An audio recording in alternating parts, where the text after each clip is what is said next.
Queremos daros la bienvenida a todas y a todas por acercaros a participar en este acto que, con motivo del 8 de marzo, el Día de la Mujer Trabajadora, hemos querido organizar esta conferencia, este conversatorio. No es una conferencia, es un conversatorio que hemos puesto por título Maternidades robadas, Iglesia e impunidad, que quiere cubrir un aspecto que se nos quedó un poco fuera, que es el del robo de niños, que ocurrió en el periodo de la transición, pero también continuó durante la democracia en este país. Y para este conversatorio ha sido organizado y preparado por el Grupo de Investigación Memoria Social contra la Impunidad, miembros de ese grupo de investigación que estamos constituyendo, que estáis aquí en la sala, algunos están sentados con vosotros, y otras compañeras de ese grupo de investigación están aquí en la mesa, que van a ser las encargadas de hacer la presentación de nuestros ponentes y también de abrir ese conversatorio con preguntas, comentarios, y también se abrirá un turno de palabras para el público que estáis aquí en la sala.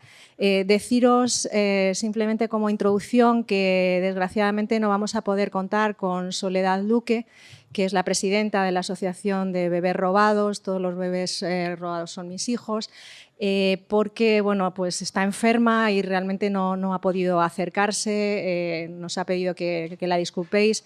Ojalá que más adelante podamos contar con ella para que nos cuente cómo funciona la asociación, cuál es su caso, aunque la otra persona, que también es miembro de la asociación, que está aquí con nosotros y que os presentarán las compañeras, nos hablará también del caso de los bebés robados. Y sin más, voy a darle la palabra a las compañeras del Grupo de Investigación Memoria Social contra la Impunidad, a Paula García, a Beatriz Huertas y a Raquel Barbero, que tengo aquí a mi derecha, que ellas van a ser las encargadas de llevar adelante este conversatorio. Adelante, Paula.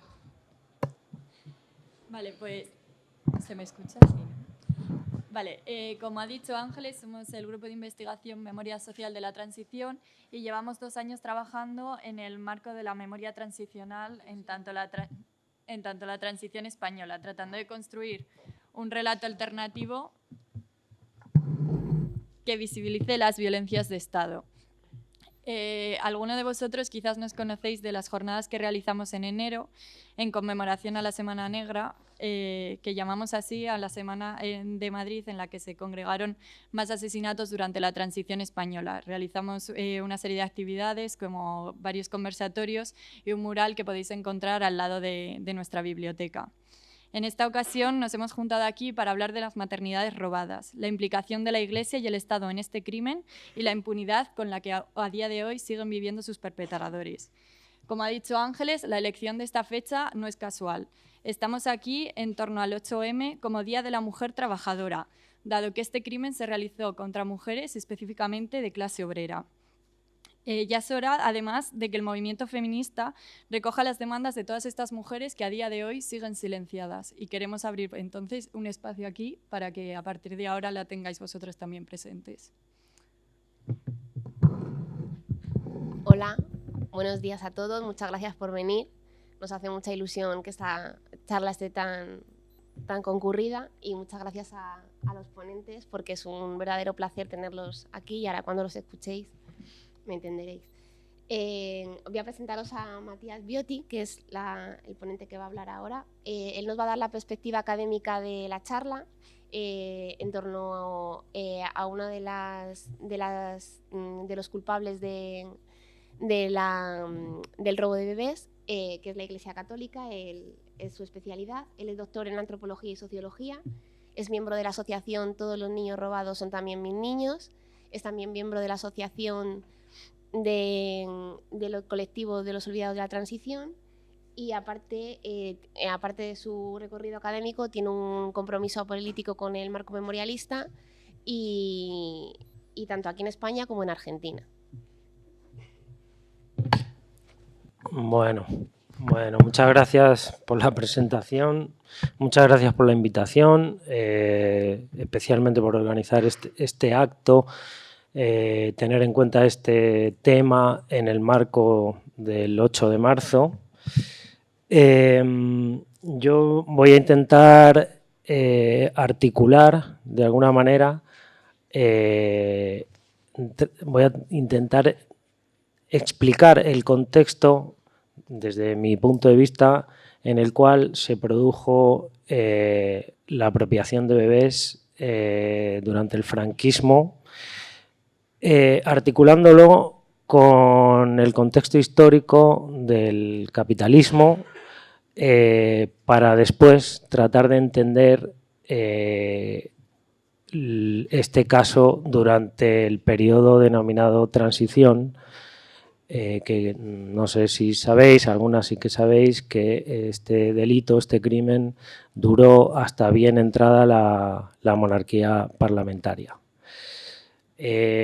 Por eso, lo primero que hay que entender, yo creo que hay que entender, es que el control social sobre la mujer, el disciplinamiento sobre la mujer, fue para sostener un sistema político no específico únicamente del franquismo ni de la derecha católica, sino más bien en función de los intereses de lo que podríamos decir una hegemonía, una clase dominante, para decirlo de alguna manera, un orden capitalista que hay que verlo y hay que entenderlo en su proceso histórico en función del modo en que se construyeron las estrategias de dominación o los dispositivos de poder. Por ejemplo, hay autores o autoras que hablan a lo largo del proceso colonial, a lo largo del desarrollo del capitalismo histórico, de 4 genocidios, especialmente en el siglo XVI, para consolidar ese capitalismo histórico y en nombre del cristianismo. Uno de ellos contra la población judía y musulmana en la conquista del Andalus, otro de los genocidios contra los pueblos originarios en el continente americano, otro contra los africanos raptados y esclavizados en el continente americano y un cuarto genocidio contra las mujeres quemadas vivas acusadas de brujería en Europa a lo largo del siglo XVI y XVII, especialmente, también del XVIII, para consolidar un patriarcado y destruir las formas comunales de propiedad de la tierra, todo ello en nombre de un cristianismo y de un patriarcado occidental, bajo el lenguaje de cruzadas, de conquistas, reconquistas, en fin, bajo toda una narrativa y todo un lenguaje que se repetirá durante principios del franquismo y finales del franquismo también. Así lo demuestra, por ejemplo, el trabajo de Silvia Federici, donde ella investigó el papel de la idea de brujas, que tuvo que ver con el control de los medios de producción. Ella analiza cómo la idea de la brujería disciplina directamente a las mujeres que se salían de los roles asignados por el género, especialmente por el control de los medios de producción y de reproducción en función de la clase capitalista, donde la mujer, según Federici, se convierte en un recurso al servicio del trabajo reproductivo. El disciplinamiento sobre la mujer se centra en el marco de la familia nuclear y va desde la colonización en América hasta la cacería de brujas en la Europa que hemos mencionado anteriormente. Este marco introductorio nos sirve para llegar al siglo XIX, para tratar de entender el momento, el contexto en el que surge el franquismo y la alianza con la derecha católica o el integrismo católico responsable o ideólogo, digamos, o principal responsable de la apropiación de bebés.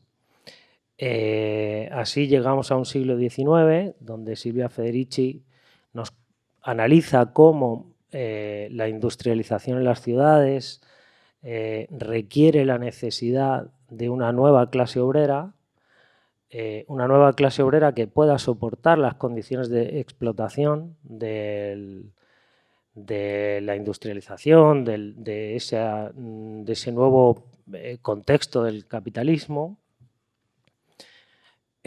Una clase obrera cuyo control es controlar los medios de la mano de obra para la producción. Y una clase obrera, dirá Federici, que es incapaz de reproducirse a sí misma y de suministrar un flujo de mano de obra que exigía un tipo de trabajador más fuerte y más productivo. Es decir, a finales del 19 se empieza a producir, se da una reconfiguración de esa hegemonía. Digo lo de la reconfiguración porque no podemos pensar que los procesos políticos son estáticos. Evidentemente van cambiando y se van reconfigurando en base a la correlación de fuerzas. Y esto luego veremos qué es lo que sucedió con el franquismo y también en la denominada transición. Por tanto, volvemos a esa idea de la nueva familia obrera, donde, por un lado, el obrero es la mano de obra, pero se requiere un papel de la mujer, reforzar el papel de la mujer en el hogar al cuidado de los niños y al cuidado de ese obrero que se requiere fuerte y con buena salud para la producción. Por tanto, dirá Federici que la mujer se convierte exclusivamente en un medio de reproducción de fuerza de trabajo. Y esta va a ser la tónica general a finales del 19, principios del 20, donde se empiezan a dar esos procesos, donde empieza a emerger el fascismo, pero anteriormente al fascismo, con esa idea del nuevo obrero, empiezan a surgir teorías de intelectuales como Alfred Marshall, de la economía neoclásica, quien habla de garantizar la salud de los trabajadores. Es decir, la práctica siempre va acompañada de un discurso académico, de un discurso de expertos que permiten legitimar las ideas que se quieren implantar. Por tanto, autores como Marshall, entre otros, empiezan a hablar de que hay que garantizar la salud de los trabajadores, ya que de eso depende la riqueza material. Y también empiezan a hablar de que la madre es la primera influencia sobre lo que Marshall llamaba la habilidad general, es decir, para poder educar, crear un obrero sano y fuerte como requería el capitalismo histórico. Pero claro, aquí surge un problema que es la alta mortalidad infantil de la época, a la cual los economistas clásicos culpan a la pobreza, y estos son los antecedentes, podríamos decir, de la división sexual del trabajo dirigida al Estado liberal, al Fordismo y al llamado New Deal, ¿no? Ese Estado moderno capitalista. Y es ahí, en este contexto, donde surgen las ideas eugenésicas, como las de Thomas Malthus, quien hablaba de la necesidad de controlar la natalidad, la procreación, y de Thomas Malthus, de esas ideas de Malthus, surge el neomalthusianismo, apropiado por sectores más progresistas, no tan conservadores como Malthus, donde asumen la idea de controlar la procreación y de controlar la natalidad, pero pues, de una manera más liberal, por decirlo de alguna manera. Incluso el movimiento anarquista a finales del 19 abogaba por el control de la procreación, donde de hecho en Cataluña había un periódico anarquista que se llamaba Huelga de Vientres, y apoyaban la eugenesia en ese sentido. Sin embargo, el franquismo, como era católico, la eugenesia, a diferencia de los otros fascismos, no podían tolerar la exterminación física, y hablaban de una eugenesia positiva, que tenía que ver con aislar a la persona de un entorno mal influyente, como podía ser el marxismo, lo que Vallejo Nájera llama, bueno, lo que se conoce de Vallejo Nájera como el gen rojo, ¿no? Un marxismo que se hereda. Pero bueno, Pilar va a profundizar más en el tema de las instituciones franquistas. Por tanto, decíamos que esas ideas, ese movimiento neomalthusiano, que evidentemente aboga por los métodos anticonceptivos, pues choca con la Iglesia Católica, quien consideraba que el problema de la desnatalidad era la modernidad y el estilo de la vida del Estado moderno, de las ideas democráticas, de las ideas de la Ilustración, de los valores de la Revolución Francesa, en fin. Es decir, que la eugenesia estaba a la orden del día a finales del 19, principios del 20, en otros, tanto en Europa como en Estados Unidos, y que no es una cuestión que se debe achacar únicamente al fascismo, ¿no? Sino que se articula a la perfección con el capitalismo histórico, con la democracia liberal. Además, la clase capitalista en esa época se ve amenazada por el socialismo utópico, por la guerra de clases, por el miedo a perder la mano de obra y especialmente a perder lo que llamaban el derecho a la propiedad privada, iniciando una nueva estrategia de control social. Por un lado, reconfigurar los roles asignados por el género con el objetivo de cambiar el rumbo de la lucha de clases, fortalecer el papel de la mujer en el hogar y el salario masculino. Y es en este marco donde empieza a emerger el fascismo y al mismo tiempo la Iglesia Católica lanza la doctrina social de la Iglesia. El Papa León XIII lanza la encíclica Rerum Novarum en 1891, que pretendía calmar toda esa efervescencia política de la clase obrera, las demandas de la clase obrera por derechos sociales, y lo que va a hacer la doctrina social de la Iglesia es defender el derecho a sindicarse, ciertos derechos a los trabajadores, pero el derecho a la propiedad privada, reafirmando el papel del Estado en la relación de Dios y el individuo, dirá León XIII. Es decir, la Iglesia Católica propone una doctrina moral a favor del desarrollo económico con la intención de frenar la importancia que venía tomando el socialismo. El sistema económico que propone la doctrina social de la Iglesia se llamaba distributismo, que pretendía ser una tercera vía, ni socialismo ni capitalismo, pero que se articula a la perfección con el fascismo. Es decir, los objetivos de la doctrina social era mantener la moral católica y no perder fieles en ese contexto que se estaba viviendo. Por tanto, es aquí donde tenemos que entender la cosmovisión en las estructuras de poder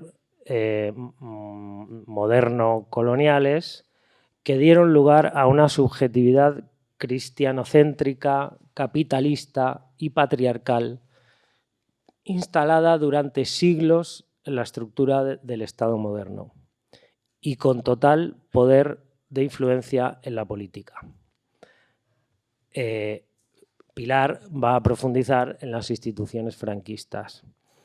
Es donde hay que enmarcar el nacionalcatolicismo, el nacimiento del nacionalcatolicismo durante el franquismo y el papel de lo que se llama el integrismo católico, es decir, la derecha católica, el catolicismo más extremo dentro de la Iglesia, que se articula a la perfección y se articulará a la perfección con Juan Pablo II, con la democracia liberal y el neoliberalismo. Aquí es donde hay que entender las particularidades del Estado español, del franquismo, donde al menos se producen 3 procesos hasta llegar a la denominada transición. Una primera época, es decir, hay que entender que el franquismo también tenía un plan de natalidad como fin capitalista, pero en contra de las ideas de la modernidad, claro, y en defensa profunda de la relación Iglesia y Estado. Por eso el encarcelamiento masivo que cometió el franquismo dejaba cientos de miles de niños y niñas desamparados, provocando la miseria de las familias, que no les quedaba otra que recurrir a la caridad del régimen, a la caridad religiosa del régimen. Pilar hablará del auxilio social. El objetivo de los centros de reclusión franquistas siempre fue la guarda moral de los reclusos y las familias. Tenemos un periodo durante el franquismo, una primera época del franquismo más fascista, si la queremos llamar así, donde se nombra la idea de la cruzada cristiana en nombre de la hispanidad, donde la época de Vallejonaje era la época donde se hablaba del aislar a los... se hablaba abiertamente y además había leyes que así lo permitían. A continuación volvemos al tema de la reconfiguración de la hegemonía. Después de la Segunda Guerra Mundial, el franquismo no le queda otra que abrirse a la democracia liberal, al mercado internacional. Por tanto, se debe reconfigurar. Hay algunos autores que hablan de una desfascitización del franquismo. Sin embargo, si uno analiza ese proceso a partir de los años 50, es fácil ver que la ideología nacional católica no solo continúa presente, sino que además se consolida al interior del Estado.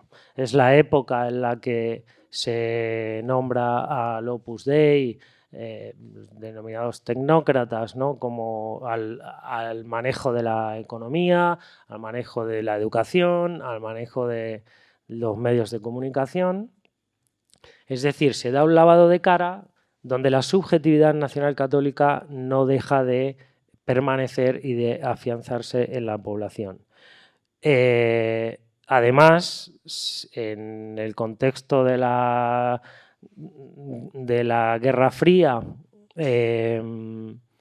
se da un lavado de cara donde el franquismo empieza a construir el relato de pacificación que luego terminará en la denominada transición, y la Santa Sede del Vaticano comienza a dar un lavado de cara al mismo tiempo, ya que el fascismo había perdido en Europa, donde se pasa del Papa llamado nazi Pío XII a Juan XXIII,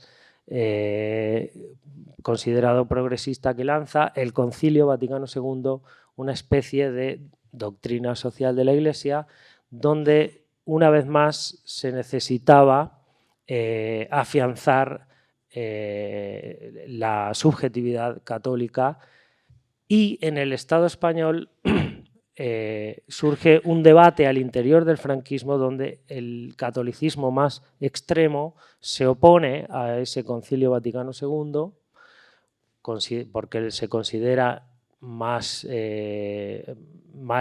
abierto, digamos, no tan conservador como el integrismo católico de este país, afianzado históricamente con las ideas de la Santa Inquisición, etcétera. Y en ese contexto es donde surgen los cristianos obreros que se van a oponer al franquismo, provocando lo que se podría llamar una segunda cruzada cristiana en el tardo franquismo, para no perder, digamos, la hegemonía del integrismo católico, de la derecha católica histórica en este país. Esto no se puede desvincular del contexto de la Guerra Fría, como decíamos, y del imperialismo. No se puede desvincular del papel de Estados Unidos en un momento donde el objetivo era destruir el comunismo e instalar democracias liberales para el desarrollo del neoliberalismo. En América Latina se llevó a cabo el Plan Cóndor, en Europa se llevó a cabo algo similar que se llamó la Operación Gladio. Por tanto, el vínculo derecha católica, integrismo católico, Estados Unidos y franquismo empieza a trabajar para el desarrollo de una transición hacia una monarquía parlamentaria con la finalidad de desarrollar el neoliberalismo. Es en ese proceso donde la derecha católica participa de la elaboración de la transición, el Opus Dei, concretamente, los propagandistas, Acción Católica. No solo eso, sino que opoeidistas como López Rodó, por ejemplo, pertenecieron a la Comisión de la Constitución del 78, y donde en el año 79 se reafirma, no me sale la palabra, se vuelve a firmar, se firma el concordato entre el Estado y la Santa Sede del Vaticano, el concordato del 79, que según Puente Ojea, embajador del PSOE en la Santa Sede del Vaticano, lo firmaron los mismos que el concordato del año 53, y concordato que va a permitir, digamos, mantener la hegemonía de la derecha católica en el Estado, entre otras cosas la gestión de los servicios sociales, donde se produjeron la apropiación de bebés hasta bien entrada la monarquía parlamentaria. Digamos, lo que no se puede perder de vista es la alianza, el papel del imperialismo en todo este proceso, para una no ruptura con el franquismo y para una continuidad del nacional, de la derecha católica y las instituciones del Estado franquista en lo que hoy llamamos democracia. De hecho, en el tardo franquismo hay algunos autores que han analizado el papel de la derecha católica, donde se encontraba Juan Pablo II en la Santa Sede del Vaticano, donde ya venían trabajando junto con Estados Unidos en una salida de la transición como la que se dio. De hecho, Juan Pablo II, cuando es nombrado Papa en el 78, lo primero que hace es nombrar, bueno, lo primero no, pero inmediatamente nombra al Opus Dei con prelatura personal en la Santa Sede del Vaticano y inicia una lucha, digamos, contra toda esa clase cristiana, obrera, de izquierdas, la teología de la liberación, subvencionando congregaciones católicas, congregaciones religiosas, como, pues, además del Opus Dei, pues, Comunidad y Libertad, los legionarios, ¿cómo se llaman estos? Familia y, bueno, estas congregaciones que son tipo Opus Dei. Dicho esto, no sé si me he pasado el tiempo. Bueno, me gustaría, ya finalizo, me gustaría decir, bueno, que por eso, a partir de los años 60, en ese proceso considerado de pacificación del franquismo, hay algunos autores y autoras que hablan del caso de los bebés apropiados en la transición como si eso hubiese sido únicamente un negocio desligado de la memoria histórica y desligado de la ideología nacional católica. Es imposible pensar en este contexto, teniendo en cuenta lo que acabo de mencionar, que de la noche a la mañana se pueda pasar de una práctica que se cometió y que Pilar va a profundizar durante 40 años, desligada de la dictadura franquista, lo mismo que es imposible pensar que se pueda pasar de la noche a la mañana de una dictadura a una democracia sin ningún tipo de memoria, verdad, justicia y reparación. Dicho esto, me gustaría leer un pequeño texto que leemos que hemos leído varias veces, que es como un comunicado para terminar de cerrar la charla. Esto no es solamente una charla informativa, en realidad pretende ser un ejercicio político, en un contexto donde este tema está vigente en la actualidad debido a la impunidad de estos crímenes y todos los del franquismo en general. Pero además de lo judicial, en la actualidad existe una lucha por la construcción de un relato en contra del relato oficial, hegemónico, que se ha impuesto como verdadero, construido por el franquismo y asumido en muchas ocasiones por la propia población que se declara antifranquista. Un relato que habla del régimen a partir de los años 50 y un negocio de bebés apropiados a partir de los años 60, hasta bien entrada la monarquía parlamentaria, desligándolo de la cuestión ideológica del nacionalcatolicismo. Si bien los familiares están en la lucha por transformar el relato, los no familiares tenemos que ser conscientes de ello. Por eso, en esta reunión no pretendemos únicamente dar información. Buscamos, en la medida de nuestras posibilidades, el compromiso y la solidaridad contra la impunidad de los crímenes franquistas. No podemos caer en la domesticación de la lucha social que ha reducido el análisis crítico a formar estrellas de YouTube y no para la organización política de los dominados, mercantilizando así el conocimiento. Lo que proponemos es una colectivización del conocimiento, darle una función política que sirva a la comunidad y, en este caso, a las familias damnificadas por la dictadura. Muchas gracias.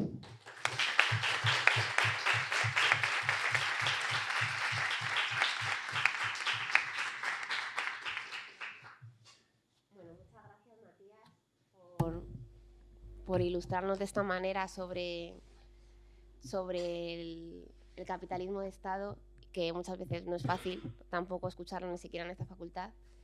Y ahora voy a dar paso a Pilar Navarro. Ella es licenciada en Sociología por esta casa, es también miembro de la asociación Todos los niños robados son también mis niños, también es miembro del colectivo de olvidados de la transición. Ella nos va a concretar más sobre el tema de bebés apropiados y también nos va a comentar cómo operaban las instituciones franquistas hasta bien y la continuidad que han tenido en la monarquía parlamentaria. Hola, buenos días.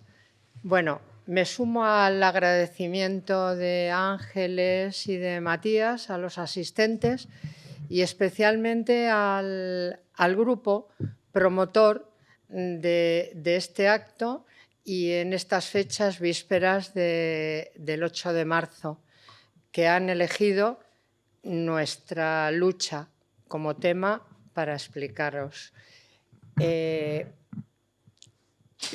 las gracias en nombre de la asociación en la que estoy trabajando desde que supe que podía haber sido víctima del robo de bebés, desde el año 2011.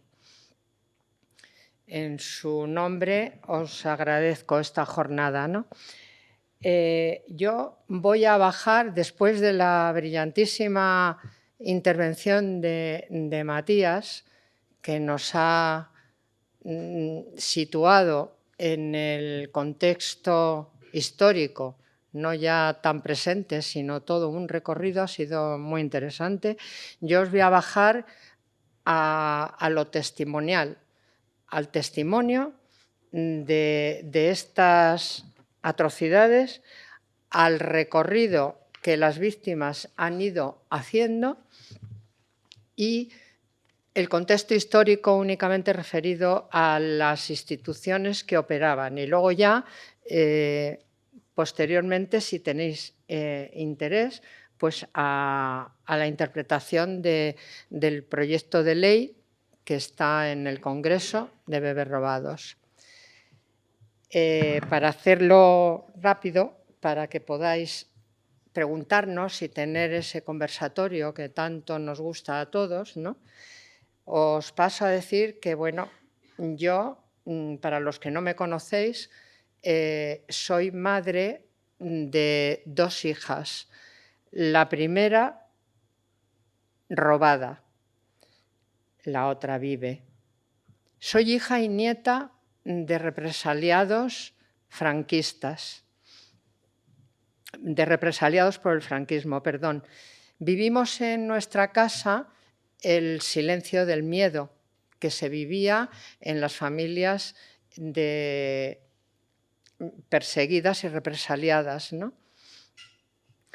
Y quiero deciros que el relato que yo pueda daros es muy similar al de miles de víctimas del robo de bebés, muy similar, con calificaciones tan peregrinas de causas de muerte como muerte por otitis, como muerte por una corriente, como eso figura en documentos, que no es chiste, que pareciera, ¿no? Sino esas causas de muerte, ¿no? Y es muy similar a los miles de víctimas. Bien, me casé con 21 años y a los 23 tuvimos la primera hija. ¿Qué ocurrió en el hospital? Como os digo, que ocurría en la mayoría de los casos. Yo di a luz en un hospital privado, pero regido por la Orden de las Hermanas de la Caridad, que son las que salen a colación en casi todos los robos de bebés. Es esa congregación, ¿no?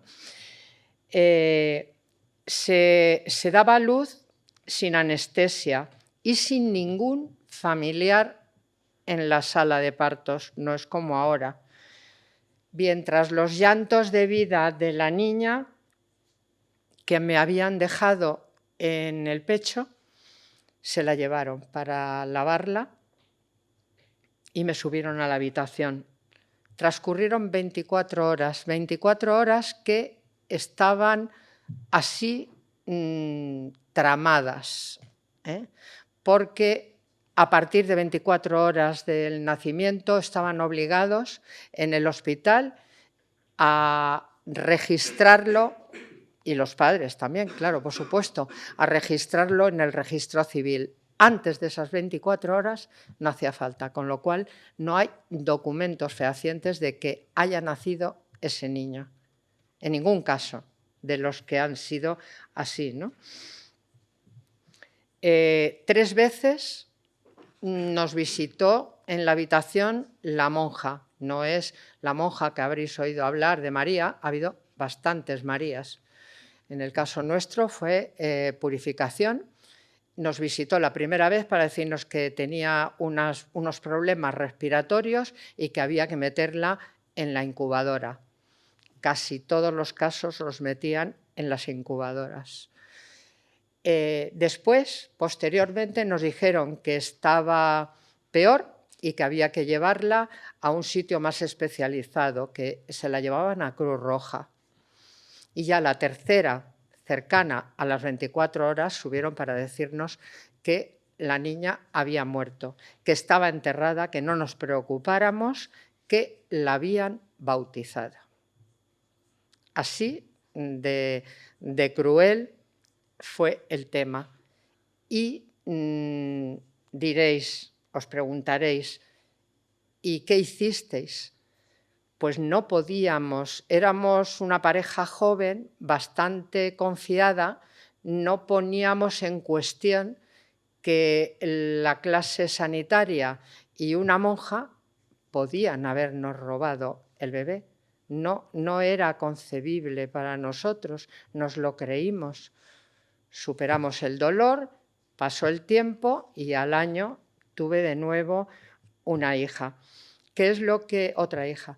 ¿Qué es lo que, cuando descubro yo todo esto? Yo viví durante todo ese tiempo pensando que había muerto mi primera hija.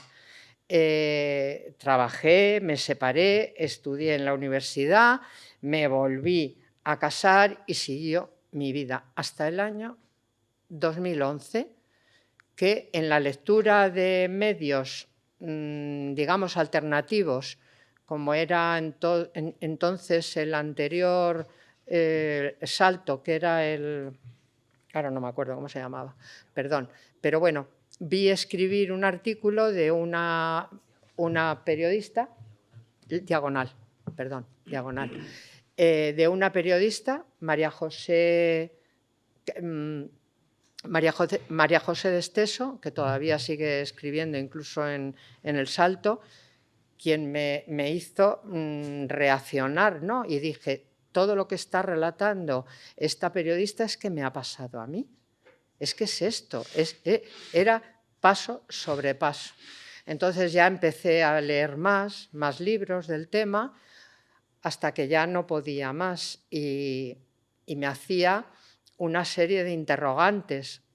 El primero, ¿por qué había sido yo? ¿Por qué me había tocado? ¿Qué es lo que había, ¿no? Entonces empecé a pensar en la historia familiar, en la fuerte sensibilidad social que tenía, en que estaba en aquella época, vosotros no sabréis a lo mejor lo que eran, pero en las comunidades cristianas de base, que estaban también mal vistas por el régimen, y no sabía, el azar me había tocado ahí, ¿no? Entonces pensé que tenía que salir de esa situación de prácticamente sentimiento de culpabilidad por no haberme dado cuenta en su momento de que me estaban robando una hija, ¿no? Lo primero, buscar un colectivo donde yo agruparme, donde yo aprender, donde yo luchar. Y ese colectivo fue desde el principio la asociación en la que estoy. Todos los bebés robados son también mis niños, que hemos hecho durante todos estos años, del 2011 hasta ahora, pues un trabajo social de ir narrando todo lo que estaba sucediendo por círculos, asociaciones vecinales, sindicatos, todo lo que podíamos, ¿eh? Y además de eso, todo un trabajo jurídico y más de transmisión, ¿no? De difusión. Desde entonces estamos con este tema, ¿no? Me preguntan que qué actitud, cuando estamos dando una charla, qué actitud tuvieron las instituciones, ¿no? Entonces os quiero decir que el recorrido nuestro ha sido básicamente burocrático y detectivesco. Nadie nos ha ayudado a encontrar los documentos que precisábamos. Si íbamos al registro civil, no había anotaciones, nos remitían a legajo de abortos por si estuviera como registrado como aborto. Después, la Iglesia, por supuesto, cerrados los archivos, pero el cementerio facilitando información muy contradictoria. De todas esas contradicciones hemos tenido que dar pasos a nivel ya individual, cada cual, de demandarlo ante los tribunales, ante los juzgados, y al mismo tiempo demandarlo dentro de lo que conocemos como querella argentina, en la justicia argentina. De todos los pasos que en mi caso he ido dando, he subido todos los escalones y he llegado hasta el final buscando amparo, recurso de amparo al Constitucional. Ni siquiera. Lo único que tengo que agradecer es que en la audiencia hubo bastantes preguntas que tenía que resolver el juez que lo quería haber archivado antes de tiempo. Y de ahí tengo más información de la que yo, a nivel personal, podía haber obtenido. Es decir, la actitud de las instituciones para nada supuso ayuda y apoyo. Las familias y las personas que buscaban su identidad se han visto solas en todo este laberinto burocrático cerrado a cal y canto. ¿Qué os puedo decir del perfil de estas víctimas, ¿no? Sabemos que mayoritariamente las víctimas eran de clase trabajadora, con frecuencia familiares de represaliados por el franquismo. Otras familias trabajadoras de bajos recursos, mujeres solteras, y había alguna de clase media, pero con poca experiencia y confiadas ante médicos y monjas. No se han encontrado mujeres de clase media alta ni de clase alta entre las víctimas. Cuando se van conociendo estos hechos tan crueles y se hacen públicos, salen algunos programas de televisión, salen en la revista Interview, pues con un cierto grado de sensacionalismo. Pero entonces la sociedad empieza a conocer que ha habido algo en esto. Desde las instituciones, desde el Estado, se nos califica como locas, estamos locas. Y luego después, cuando hemos interpuesto demandas, hemos sido las malas. ¿Solamente participaron las instituciones religiosas? Pues básicamente así fue, pero no solo, no solo. En esta trama, que ya abarca desde acabada la guerra hasta muy avanzada la democracia, ya sabéis que las presas republicanas fueron desposeídas de sus hijos y después fueron fusiladas. Muchos ejemplos hay.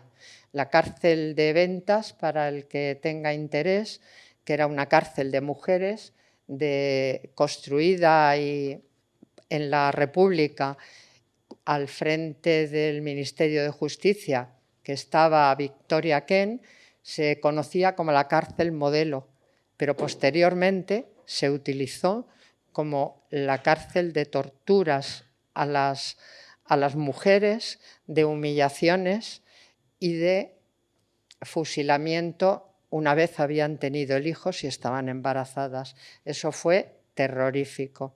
La cárcel de Ventas físicamente no existe.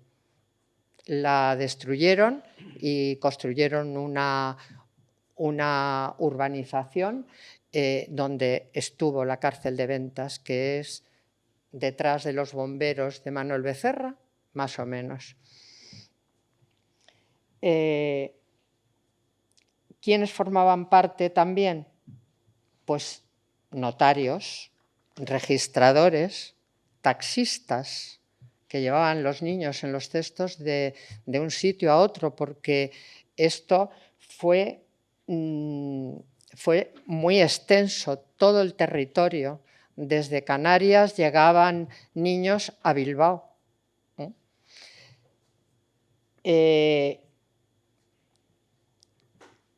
Las motivaciones eran puramente económicas, como tratan de desviar el tema, o también políticas.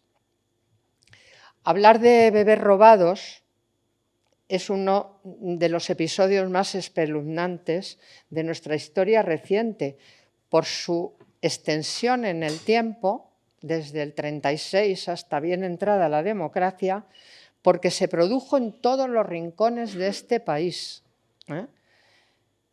y porque afectó a miles de personas. No podemos precisar, no debemos de precisar sin datarlo, el número de víctimas que ha habido. Lo único que sabemos es que del auto del juez Garzón hasta el año 1952 habla de 30.000 niños robados. Posteriormente, la Fiscalía ni ningún otro organismo ha facilitado ninguna estadística como para decir si son 100, si son 120, si son 300 o son más. No podemos decirlo. Lo único que sabemos que nos han facilitado últimamente son las diligencias como tipo preguntas, tipo investigación, ¿no? Las diligencias que se han abierto durante 8 años y nos dicen que se abrieron 2.100 diligencias, no cuántas demandas, no lo sabemos. Bien, el tema del dinero no fue efectivamente solo algo material, sino profundamente político, cuya violación de derechos humanos continuó muchos años, como he dicho.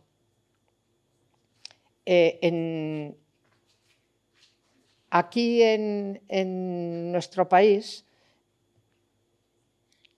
hubo robo de niñas y niños para que el régimen los educara en familias adeptas.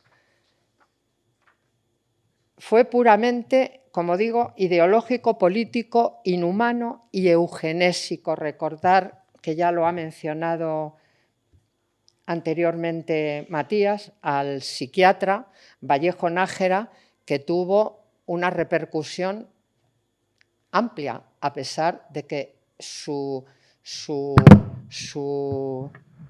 gen rojo era una locura de presentación, no había nada científico, pero le sirvió al régimen como para seleccionar a qué familias había que dirigir a esos niños que estaban huérfanos en inclusas, en cantidad de centros que luego veremos de los más conocidos, ¿no?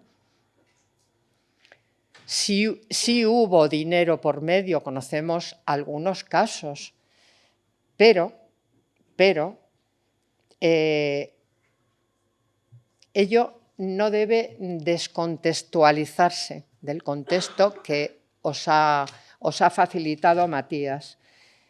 Los hechos, y además los hechos, estos son calificados internacionalmente como crímenes de lesa humanidad por Naciones Unidas y además calificados los bebés robados como desapariciones forzadas internacionalmente, en convenios que nuestro país ha firmado, pero que no cumple, no ha cumplido.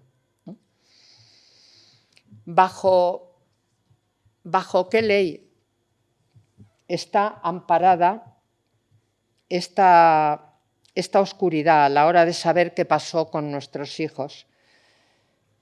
Es a partir de lo pactado en la transición que quedan protegidos unos pocos de los vencidos y unos muchos de los golpistas vencedores, y es la ley de amnistía o la no aplicación del derecho internacional.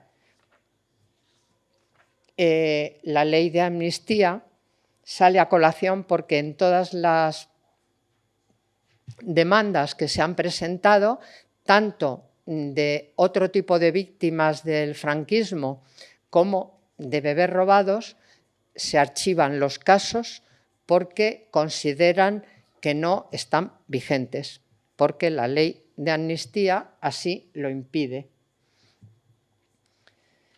Es por lo que la mayoría de las demandas se archivan.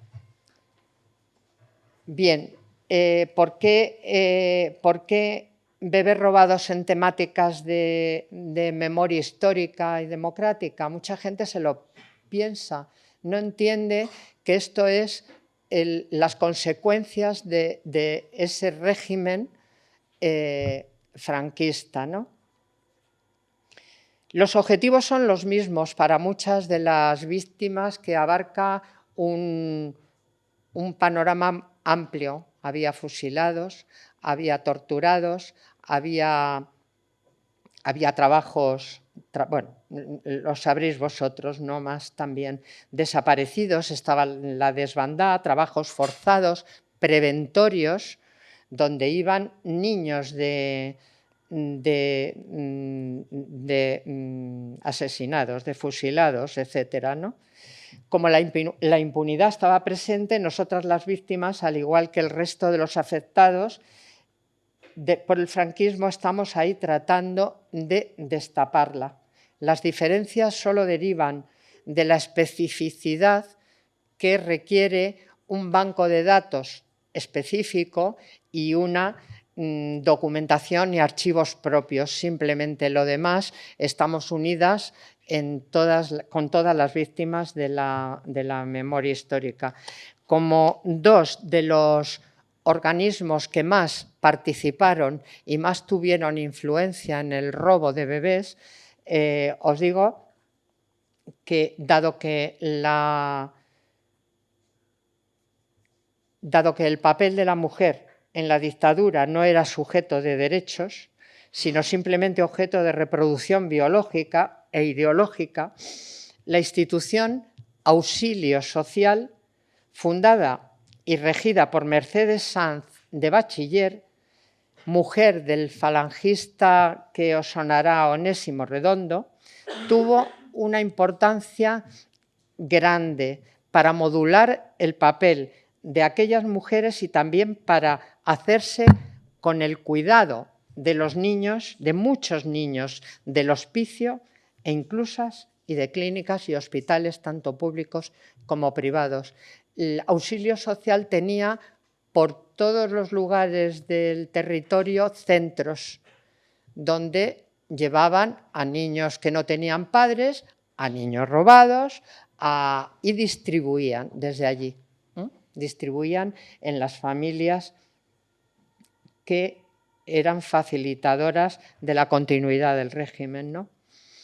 Otras instituciones de tanta importancia y aterradoras fue el Patronato de Protección de la Mujer, cuyo cometido era no de proteger, evidentemente, sino de vigilar, perseguir y castigar.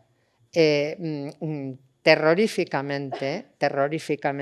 Hay muchos testimonios de uno de los centros del patronato que estaba en Peñagrande, y hay testimonios de mujeres que pasaron por ese patronato, ¿no?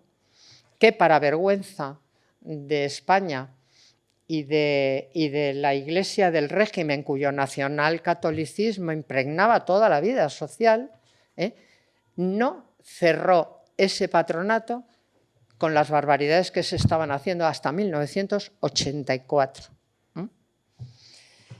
Bien, si luego en las preguntas os interesa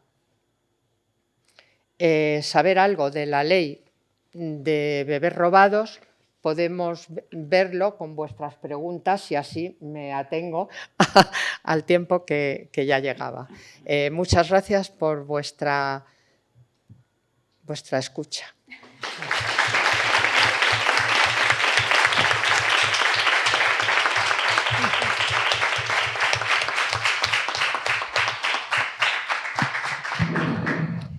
Bueno, vamos ahora a dar paso al conversatorio. Como hemos empezado un poco tarde, vamos a ver si podemos hacerlo un poco ágil. Entonces, el conversatorio lo van a llevar las compañeras Raquel, Paula y Beatriz, y también vamos a dar la posibilidad de que vosotros desde el público hagáis preguntas. Yo voy a hacer un poco de moderadora, entonces le voy a dar las palabras primero a ellas para que hagan 3 preguntas, por ejemplo, ¿sí? Y luego después os doy paso a vosotras, ¿vale? Hola. Bueno, yo lo que estabas mencionando justo al final me parece que es importante que lo hablemos porque es ahora. Entonces estaría bien que nos comentases un poco sobre ese proyecto de ley que se da con el tema de los bebés robados y los principales obstáculos que estáis viendo con la tramitación del proyecto. Pues sí. Si te parece, Pilar, vamos a hacer las 3 preguntas, mejor, ¿vale? Mejor. Porque vamos un poco mal de tiempo. Vale, fenomenal. Bueno, luego a mí también me interesa mucho saber cómo impacta, no solo a nivel individual, sino dentro de la familia y las relaciones afectivas, dentro al final de el grupo social. El tema de cuando te das cuenta de que efectivamente puedes ser víctima y si cuentas con el apoyo, dónde buscas ese apoyo. Y luego también me gustaría preguntar si hay más preguntas, ¿vale? Vale. Vale, y para acabar con la idea de qué está sucediendo ahora mismo con todo el tema de la denuncia de los bebés robados, queríamos preguntarte también qué acogida ha tenido todas vuestras reclamaciones en el seno del movimiento feminista, en tanto mujeres obreras afectadas sois, y también qué esperáis de los jóvenes en vuestra lucha. ¿Cómo? ¿Qué esperáis de los jóvenes que hagamos?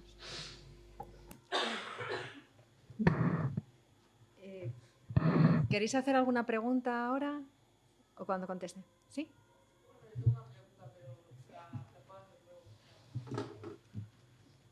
Vale, pues vamos a dar paso a que conteste Pilar y luego hacéis preguntas, ¿vale?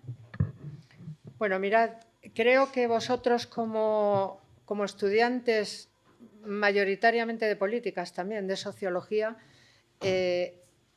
os gustaría leer, que yo no lo voy a hacer, pero lo tenéis en el Congreso de los Diputados, que podéis pedir la proposición de ley que presentamos, ¿no? La exposición de motivos es completa y las cuestiones que pedimos son bastante elementales. Son 5 o 6 cosas que pedimos, ¿no? De cajón, que nos abran los archivos, que tengamos una base de datos de ADN a nivel nacional, como en Argentina, que puedan controlar las madres o las abuelas, que no haya desvíos. Pedimos una fiscalía propia, en donde haya una policía de la fiscalía que pueda ayudar a investigar dónde pueden estar esos niños, tanto a los familiares como a los niños que fueron robados y que buscan su identidad biológica, que es las auténticas víctimas. No sé si os habréis preguntado, como decía el escritor, esperar, bueno, no lo tengo aquí, decía un escritor conocido, vivo, ¿cuántas personas de este país no son quienes creen ser?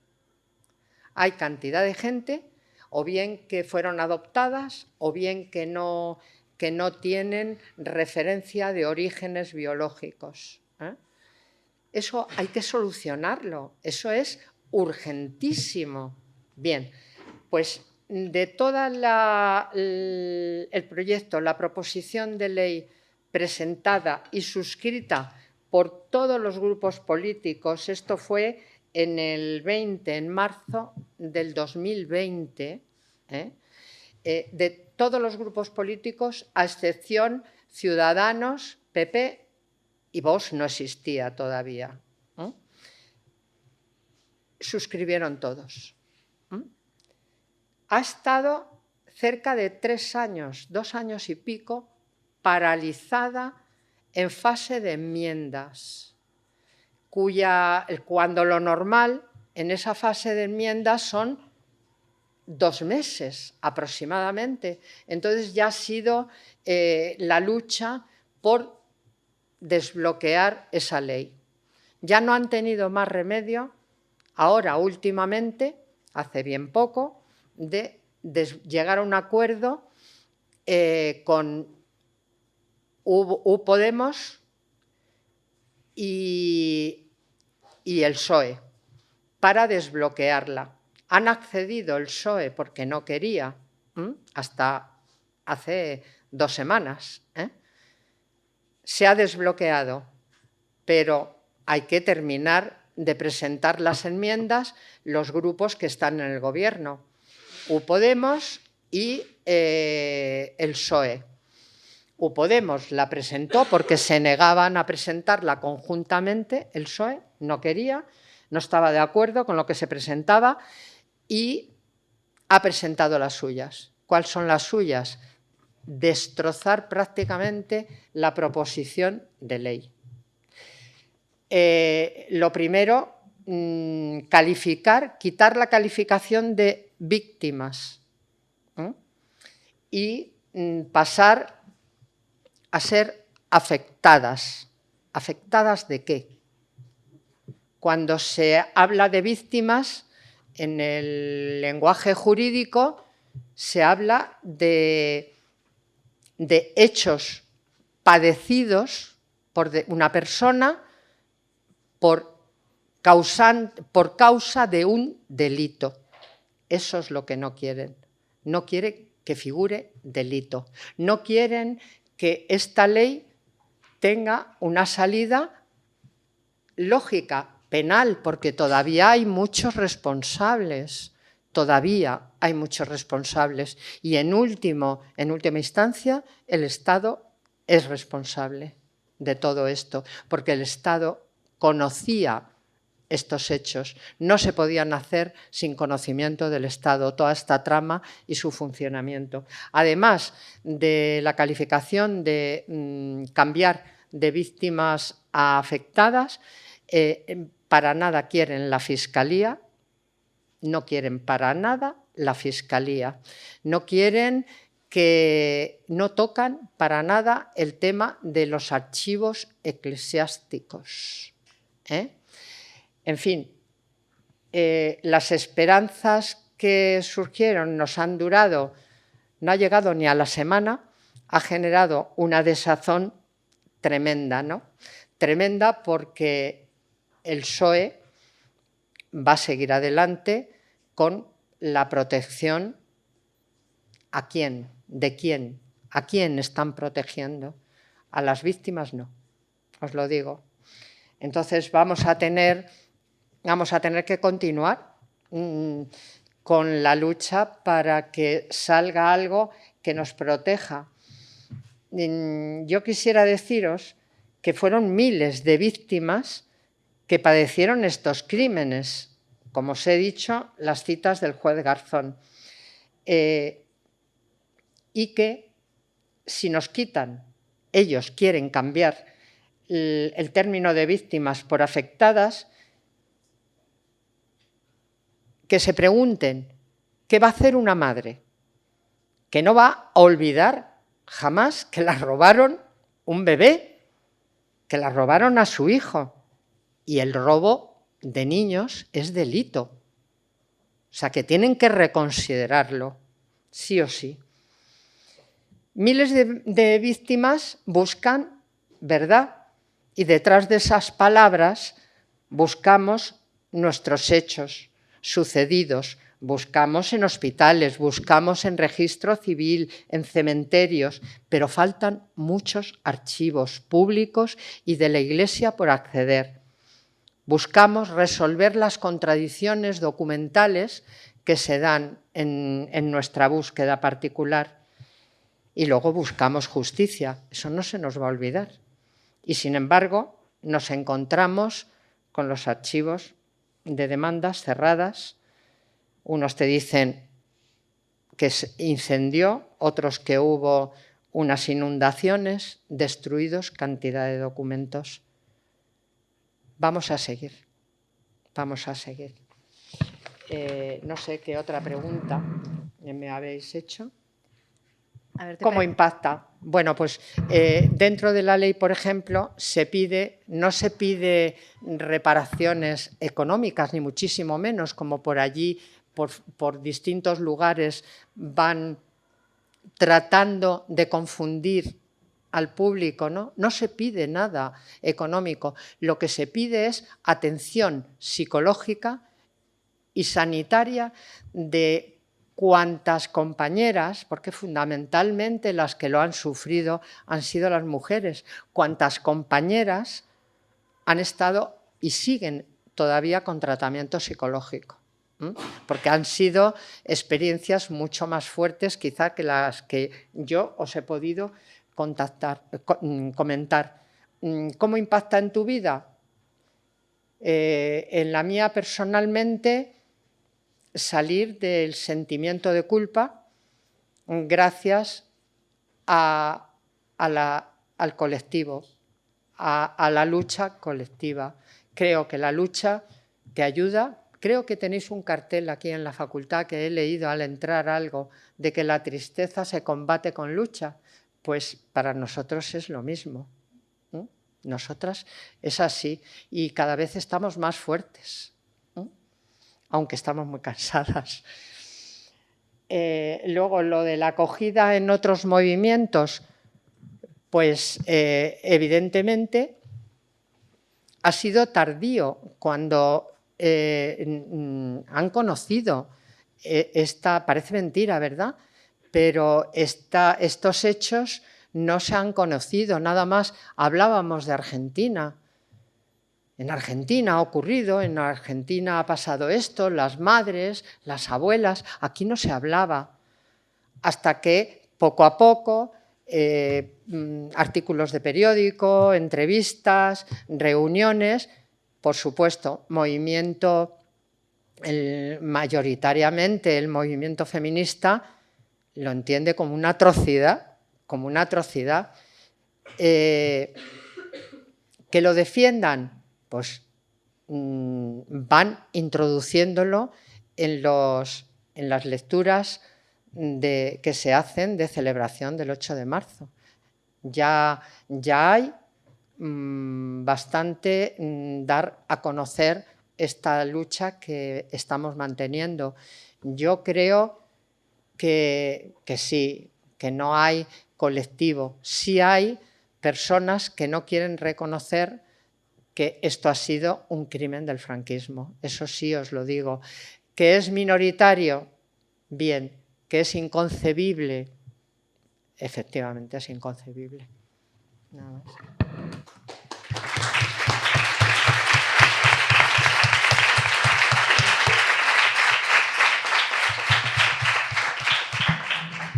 A ver, recogemos preguntas, ¿sí? Marc, sí.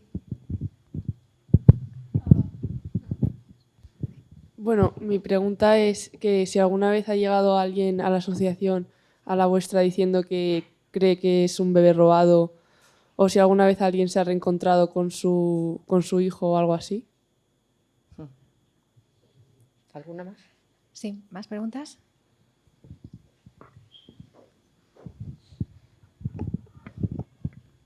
Bueno, mi pregunta se dividía un poco en dos. La señora Navarro ha hablado sobre cómo los archivos están cerrados y me preguntaba un poco si eso supongo que es por los concordatos que se hizo con la Santa Sede después de la dictadura. Y me preguntaba un poco si se ha ido desde las distintas asociaciones al Vaticano un poco a pedir que estos concordatos se eliminen para poder acceder a estos archivos. Y si se ha pedido alguna reparación por parte de la Iglesia, porque creo que se tiene un poco de miedo aquí en España a hablar que la Iglesia al final del día hizo trata de personas. Entonces, si se ha pedido a la Iglesia y al Vaticano en específico un poco participar en esta lucha. A ver, ¿más preguntas? Bueno, al hilo de esta última pregunta, yo quería dirigirle a Matías esta cuestión porque él está haciendo un doctorado precisamente sobre el caso de los bebés robados, sobre la Iglesia, y quería preguntarle que nos cuente un poco esas dificultades de investigación. Nosotros estamos en un ámbito universitario, una de las reclamaciones fundamentales de las víctimas es la verdad, es el esclarecimiento de los hechos, y ahí yo creo que la academia tiene un compromiso fundamental, es decir, nosotros tenemos que apostar por la verdad histórica, y para eso es fundamental el tema de que se tenga acceso a toda esa documentación, a esos archivos.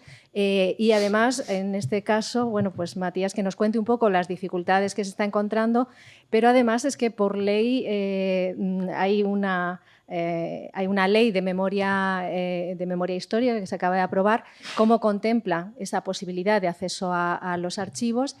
Y la otra cosa, ahí tengo entendido que Martín Villa y algunos altos cargos decidieron, cosa insólita que no ocurre en otros países, pero ocurrió en este país, destruir archivos para que no se conociera nunca la verdad sobre lo que ocurrieron. Si nos puedes aclarar eso.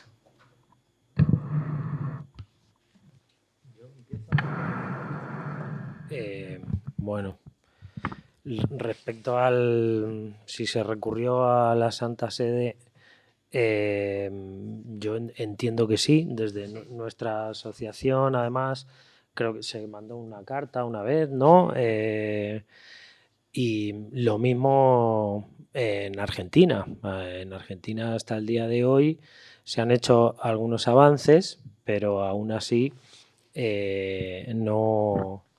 la Iglesia Católica no ha ofrecido, no se ha mostrado, digamos, con predisponibilidad a resolver ciertas cuestiones que todavía están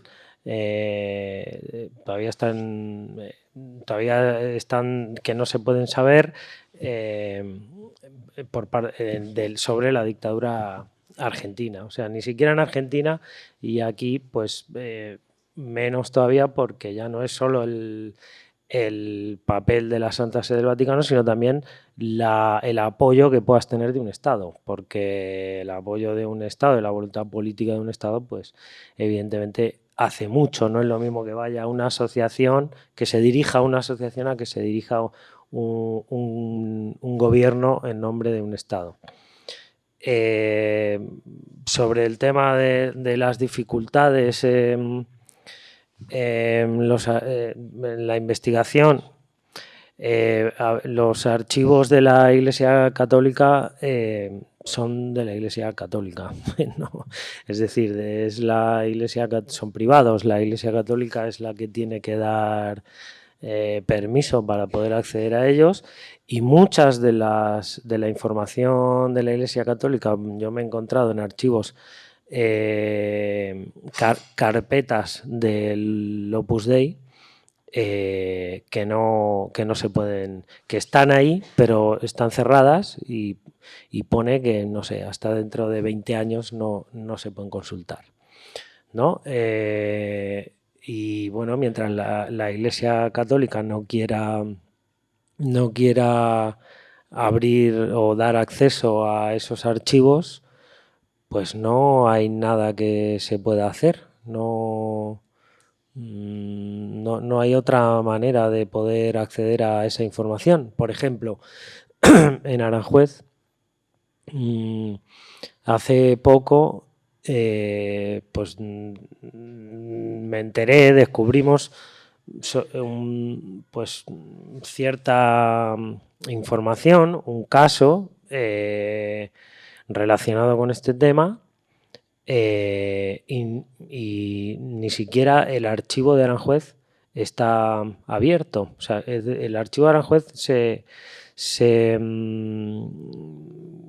hubo un problema hace 5 años, se cayó el edificio, hay una persona, una funcionaria en el ayuntamiento encargada del archivo, que le pagan todos los meses, pero el archivo está cerrado. No existe tal archivo, no se puede acceder a esa información. El hospital de Aranjuez, el hospital de San Carlos, donde había, pues funcionaban monjas, congregaciones religiosas, lo compró hoy la Universidad Rey Juan Carlos, y yo quería acceder a toda la información, los papeles que se encontraron sobre ese hospital que funcionó durante el franquismo y durante la transición. No solamente yo, sino también asociaciones interesadas de memoria histórica de Aranjuez. Los papeles de ese hospital, nosotros rastreamos el recorrido de los papeles de ese hospital, que los encontró pues un perito que estaba presente cuando se vendió el terreno a la universidad, y nos informaron que esos papeles se habían trasladado a un piso que era del ayuntamiento, y con posterioridad se terminaron quemando porque esos pisos pues se hicieron con vivienda social o algo así, y todo lo que había allí se quemó. Pues bueno, esta es la situación de la documentación y de los archivos, y lo que decía Ángeles del tema de Martín Villa, que yo entiendo que también es así. Tampoco no puedo profundizar más porque tampoco tengo más información, pero entiendo que también es así. Claro, de todas formas, esos archivos, siempre que haya una constatación de que hay un delito, el Estado puede obligar a la Iglesia Católica a que tengan acceso a esos archivos.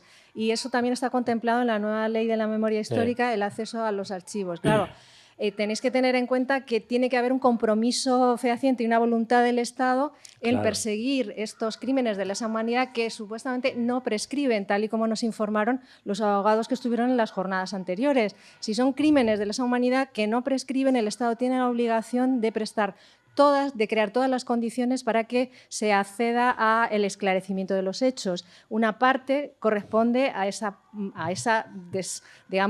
apertura de los archivos, sean privados o sean públicos. Entonces, yo creo que eso es una parte importante de la lucha, que además la propia academia tiene una función también ahí, tanto los historiadores, la Facultad de Historia como nosotros, en hacer un reclamo al Estado para que se tenga acceso a toda esa documentación, que es fundamental para lo que es la construcción de la ciencia jurídica, la ciencia política, pero a su vez el compromiso con la verdad, la justicia y la reparación, que es algo de los que está contemplado en los motivos de la propia ley. Así que yo creo que allí hay una puerta que no está cerrada, que hay que darle patadas si llamando al timbre no nos abren, ¿va? Sí, en el borrador de ley de bebés robados estoy mirándolo, y la verdad es que no me lo había preguntado, pero no lo veo, que se dé acceso a investigadores la apertura de los archivos. Sí hace hincapié constantemente hacia las víctimas, ¿no? Las víctimas que hayan sido tal tendrán acceso a libros de adopciones, a libros de registros de ingresos, al desaparecido patronato de la mujer, etcétera, pero a las víctimas. Es verdad que hay que tenerlo en cuenta. Sí os digo que las relaciones con la Iglesia desde fuera de nuestro país interesan mucho más que aquí. Aquí es como que es intocable, ¿no? En todos los documentales que nos han hecho, tanto de Inglaterra como de Alemania, y el último que saldrá, y ya os lo facilitaremos, de Alemania, es precisamente sobre la Iglesia y los bebés robados, ¿eh? Y hay unas declaraciones de un sacerdote que se te ponen los pelos de punta. Eso lo ven por otros lugares. Aquí, como no lo difundamos nosotros, cuando hay traducciones al castellano, pues aquí no se puede ver, ¿eh? Pero que muchas de las víctimas, no solamente de nuestra asociación, sino de otras, efectivamente han escrito en su día y no han tenido ninguna respuesta. Y luego, respecto, para terminar con la pregunta que tú hacías, el reencuentro, los reencuentros familiares, digamos que se mantienen en el ámbito de las familias. No hay muchos, eso es cierto, que sepamos nosotros, ¿no? Ahora, como en Estados Unidos hay la moda de los árboles genealógicos, de que todo el mundo quiere saber si desciende de un marqués o de qué, pues se hacen sus ADNs. Y eso ha calado aquí en un sector independientemente que quieran de víctimas de bebés robados, de hacerse el ADN a través de unas empresas privadas, claro, por supuesto, que te hacen el ADN y lo cruzan, según ellos, con unas bases de datos, que si aquí la base de datos es de 1500, vamos a suponer, pues ellos tienen 100 y 200.000, porque la tienen a nivel de todo el mundo. Pero eso, ni todo el mundo puede acceder, ni todo el mundo quiere acceder a bases de datos privadas que controla el FBI, tienen todos tus datos ahí. Entonces es muy difícil. Los reencuentros, pues a nivel personal, tanto Soledad, que podría hablaros de su caso, del hermano, como yo, de una hija, pues lo hemos tenido. Y nos hemos ido a hacer otro ADN a Berlín, porque tenía que ser, digamos, que mantuviera los controladores semejantes, ¿no? Aquí al de España, ¿no? Pero dio negativo. Es un desgaste tremendo emocional, tanto para la persona que busca a su familia biológica como para las madres, ¿no? Y para las familias, porque se truncan esperanzas que en un momento determinado ves que sí, que puede ser, y se truncan luego.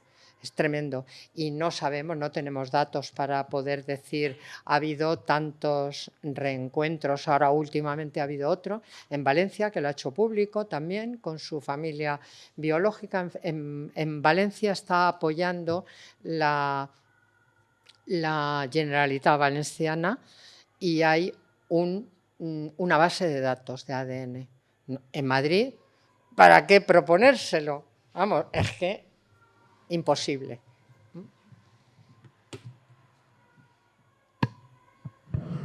Bueno, si no hay más preguntas, porque además como tenemos ahí un ruido de fondo muy interesante, pues si os parece, no, creo que es feminista, que podemos sumarnos a ello. Pues vamos a dar por cerrada estas jornadas, agradeciendo al Grupo de Investigación Memoria contra la Impunidad que haya cedido, a todas las compañeras que están aquí presentes y a todos vosotros por asistir, y también con el compromiso de, por favor, difundir lo que habéis conocido aquí, proponeros investigar, esclarecimiento de los hechos, verdad, que la academia no deje fuera ese compromiso con la justicia y con la verdad que tenemos. Así que muchas gracias a todos y hasta la próxima.